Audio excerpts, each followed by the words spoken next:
Xin chào các bạn, chào mừng các bạn đến với căn bếp của Suki. Nhân dịp lễ Giáng sinh đã tới gần, hôm nay mình có làm một chiếc bánh khúc cây nho nhỏ để chia sẻ với các bạn.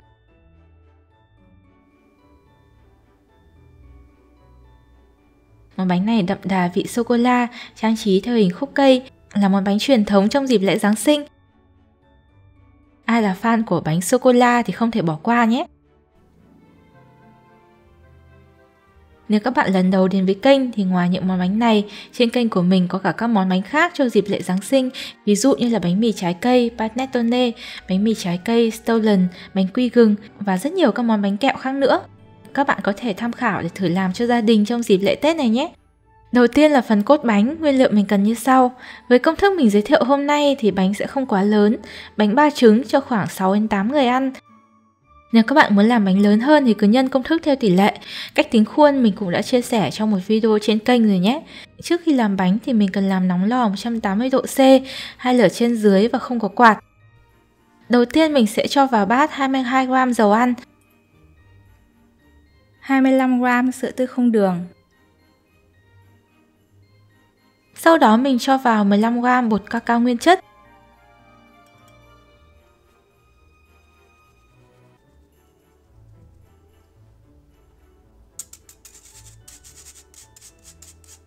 Mình trộn đều cho bột tan hoàn toàn.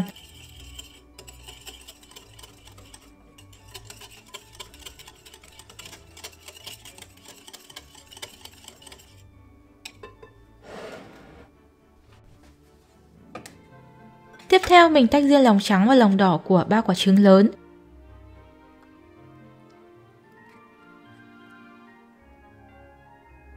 Lòng đỏ trứng mình sẽ cho vào hỗn hợp cacao luôn.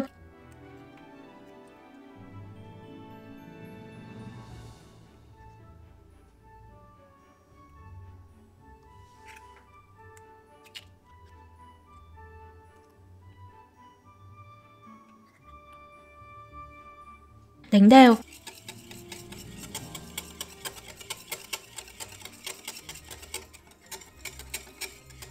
Cuối cùng mình dây vào 22g bột mì số 8 hay là bột bánh ngọt, là bột chứa 8% protein.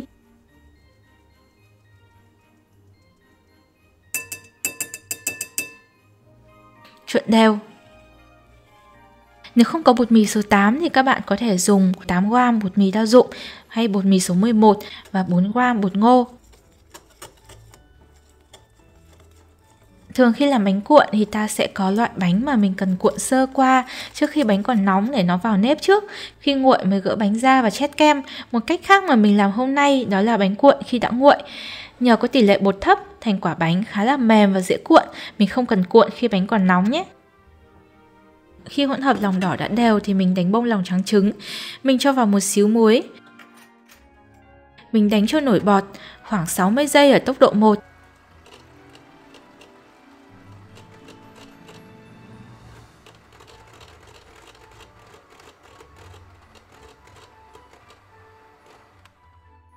Sau đó mình cho vào 1/8 thìa cà phê cream of tartar. Đây là nguyên liệu giúp lòng trắng bông tốt và ổn định hơn. Nếu không có thì các bạn có thể thay bằng 1/4 thìa cà phê nước cốt chanh hoặc là giấm trắng. Mình tăng tốc độ máy lên 2 và tăng dần lên 3.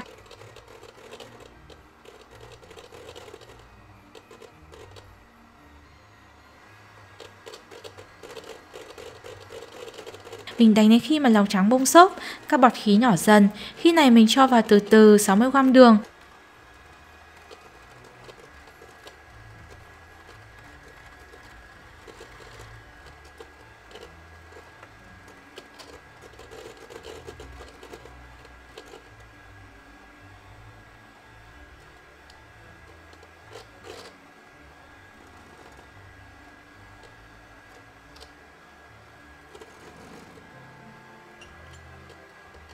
Sau khi cho hết số đường, mình tiếp tục đánh.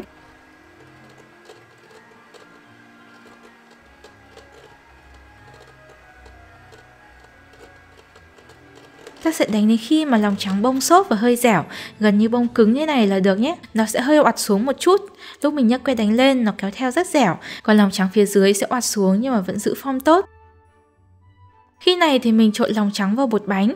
Ta trộn làm 3 lần theo kiểu hất ngược từ dưới lên.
Khi bột đã đều thì mình sẽ cho bột vào khay đã lót sẵn giấy nến nướng bánh.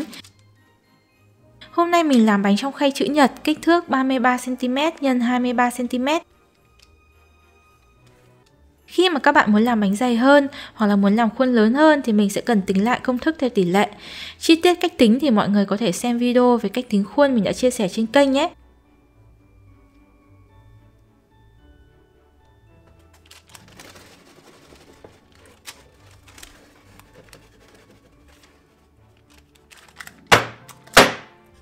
Mình sẽ nướng bánh trong lò mà mình đã làm nóng từ đầu ở 180 độ C ở rãnh dưới cùng trong vòng 15 phút. Bánh này mình nướng ở nhiệt độ cao trong thời gian ngắn thì bánh sẽ chín nhanh mà không tạo lớp vỏ cứng bên ngoài, làm cho lúc cuộn bánh bị khó khăn. Khi mà các bạn nướng bánh dày hơn thì thời gian nướng có thể sẽ lâu hơn. Với bánh cuộn công thức tách lòng, nếu mà các bạn nướng bánh không đủ thời gian, bánh còn ướt nhiều thì nó sẽ bị yếu và vỡ lúc cuộn. Tuy nhiên mình cũng không được nướng quá lâu. Bánh nướng quá lâu sẽ làm bánh bị khô cứng và dẫn đến bánh bị nứt hoặc là cũng bị vỡ trong khi cuộn. Nói chung là tùy lò nướng mà các bạn nên canh và điều chỉnh cho phù hợp.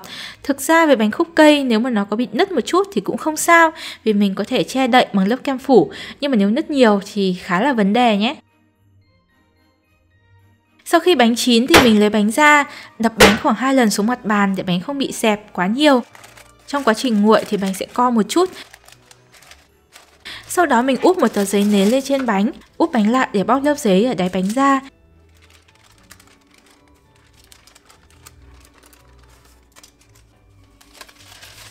Mình sẽ dùng một tờ giấy khác cùng với rách để lật bánh lại, để phần mặt bánh hướng lên trên.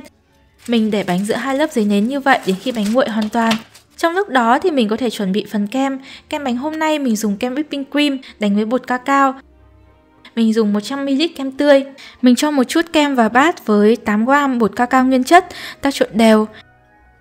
Làm như vậy thì khi mình trộn bột cacao vào, kem nó sẽ không bị lợn cợn vụn bột.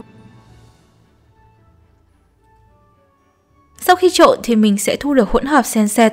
Mình sẽ cho ngược lại vào ô kem. Mình sẽ thêm vào khoảng 15g đường. Cái này các bạn có thể điều chỉnh tùy khẩu vị. Nếu mà ai dùng kem topping hay whipping cream bột thì hầu như mình sẽ không cần cho thêm đường nữa. Để kem bông tốt thì các bạn nhớ để kem trong tủ lạnh trước khi đánh. Nếu mà cần thì mình cũng cần đánh trên đá lạnh. Đánh và que đánh mình cũng cần để lạnh nữa. Sau đó thì mình sẽ trét kem lên bánh. Mình sẽ cuộn phần mặt bánh vào trong. Hôm nay mình làm bánh chỉ có kem đơn thuần, tuy nhiên các bạn cũng có thể biến tấu thêm các loại hạt hoặc là một số loại trái cây cho vào kem để thêm hương vị cho bánh, cũng rất là ngon. Phần kem của mình sẽ có màu nhạt hơn so với bánh một chút, khi mà cuộn lại thì phần kem và bánh sẽ giống như là vân gỗ màu nhạt và màu đậm.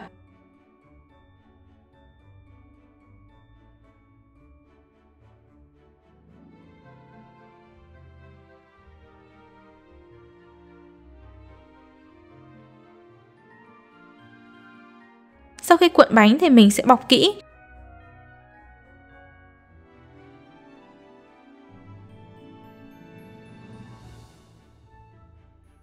Mình cần để bánh trong tủ lạnh ít nhất là 4 tiếng trước khi trang trí tiếp. Việc này sẽ giúp cho bánh của mình được định hình, kem bánh cũng đứng hơn, không bị lem hay chảy khi mình trang trí. Trong lúc đó thì mình sẽ có thể làm phần nấm trang trí cho bánh. Phần nấm trang trí làm khá là đơn giản nên các bạn không nên bỏ qua vì nó làm bánh của mình đáng yêu hơn rất nhiều. Trước khi làm mình sẽ làm nóng lò 100 độ C, hai lửa trên dưới không có quạt.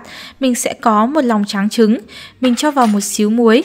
Tương tự như khi mình đánh lòng trắng để làm bánh, mình sẽ đánh trứng đến khi lòng trắng nổi bọt thì ta cho vào 1/16 thìa cà phê cream mozzarella, một lượng rất nhỏ thôi.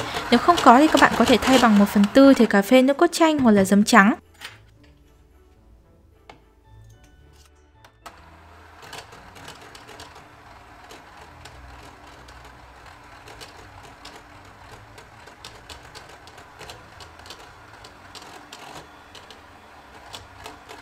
Mình đánh đến khi trứng bông và bọt khí nhỏ dần thì mình cho vào từ từ 25g đường.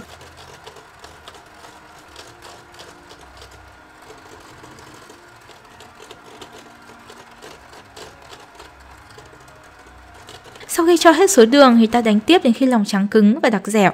Khi nhấc cái đánh lên lòng trắng không bị oặt xuống là được. Sau đó mình cho toàn bộ lòng trắng vào túi bắt kem.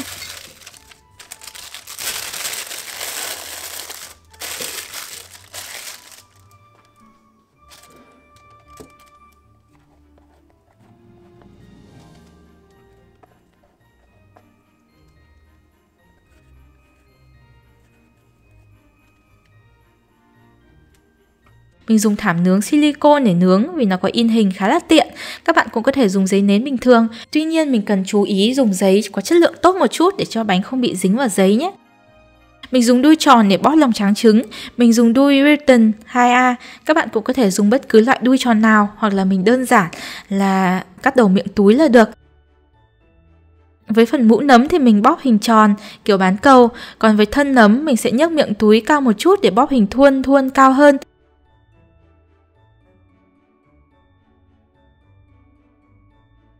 Sau đó mình có thể dùng ngón tay mà mình đã chấm rất nhẹ qua nước để làm xẹp các chóp bánh xuống. Với phần mũ nấm thì mình sẽ rắc một chút bột cacao. Vậy là được rồi, mình sẽ cho bánh vào lò nướng. Các cây nấm này sẽ cần được nướng ở nhiệt độ thấp mà mình đã làm nóng ban đầu ở 100 độ C để nó giữ được màu trắng đẹp. Ta nướng trong vòng 90 phút hay 1 tiếng rưỡi, hoặc đến khi mà mình kiểm tra chạm vào bánh, mình không thấy dính tay nữa là được nhé. Phần bánh từ lòng trắng này sau khi nướng xong thành phẩm sẽ khô giòn, khi ăn sẽ tan trong miệng.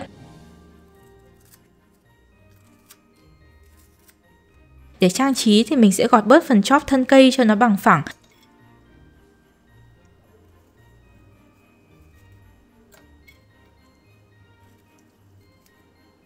Mình có chuẩn bị phần sô-cô-la đun chảy là khoảng 10 đến 20 g sô-cô-la, mình quay trong lò vi sóng khoảng 30 giây, vừa quay vừa khuấy đều đến khi sô-cô-la chảy. Các bạn cũng có thể đun cách thủy nhé, nhớ là không được để nước vào sô-cô-la, nếu không thì nó sẽ bị vón cục. Mình nhúng phần thân cây vào sô-cô-la, sau đó ghép vào phần mũ nấm.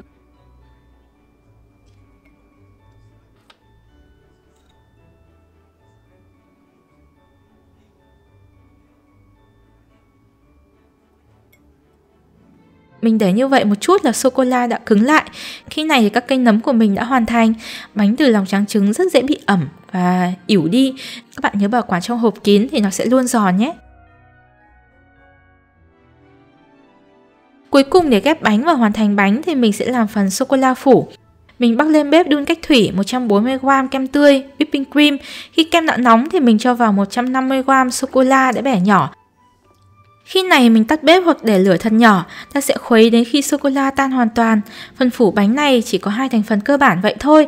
Các bạn nên chọn sô-cô-la có ít nhất 55% cacao thì nó sẽ không bị ngọt. Ngoài ra dùng whipping cream thì sẽ tốt hơn dùng topping cream, vì topping cream đã có đường rồi, sẽ làm phần phủ bánh của mình bị ngọt hơn nhé. Khi sô-cô-la đã tan hoàn toàn thì mình thu được hỗn hợp sền sệt, mình sẽ để nó nguội. Khi đã nguội tương đối thì mình bọc kín và mình có thể để ngoài nếu trời mát, hoặc là để tủ lạnh khoảng 30 phút để phần phủ này đặc hơn. Khi kem phủ đã đặc thì mình sẽ cho vào túi bắt kem.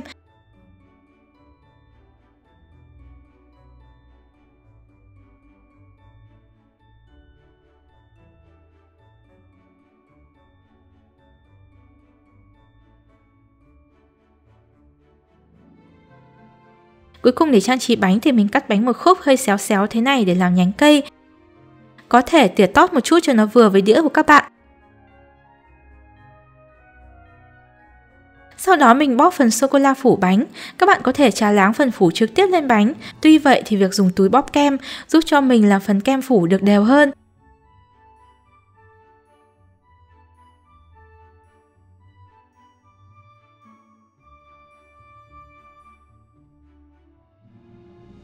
Sau đó mình trà sơ qua, mình không cần trà láng quá kỹ, trà láng ẩu thì có khi lại càng giống thật.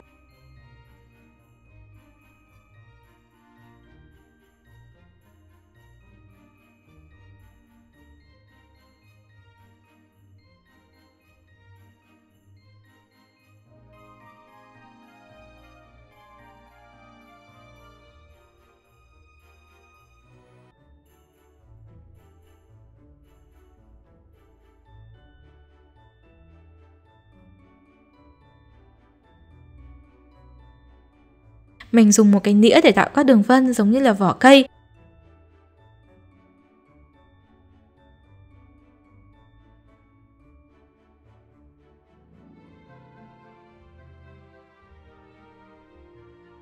Mình có thể chuẩn bị thêm phần trang trí bánh cho sinh động hơn. Mình có dùng mấy quả anh đào ngâm sẵn để lăn nó qua đường kính giả làm tuyết. Mình dùng thêm các nhánh lá thơm, ví dụ như ta có thể dùng lá hương thảo hay cỏ xạ hương. Mình cũng thấm nhẹ qua nước rồi lăn qua đường kính. Việc trang trí này là tùy sáng tạo của các bạn, mọi người có thể biến tấu tùy thích. Mình thêm đồ trang trí nữa là xong. Các thành phần của bánh khúc cây các bạn có thể hoàn toàn làm trước và bảo quản trong tủ lạnh trước khi dùng. Phần cốt bánh nhân kem và phần phủ sô-cô-la mình có thể bọc thật kín và để tủ lạnh. Các cây nấm cũng có thể làm trước và để hộp kín. Khi nào thưởng thức thì mình chỉ cần ghép bánh thôi. Mấy cây nấm bằng lòng trắng trứng khá là dễ ỉu, đặc biệt nếu mà mình để lên phần kem ẩm, nên các bạn chỉ khi nào dùng mới nên để nó lên trên bánh.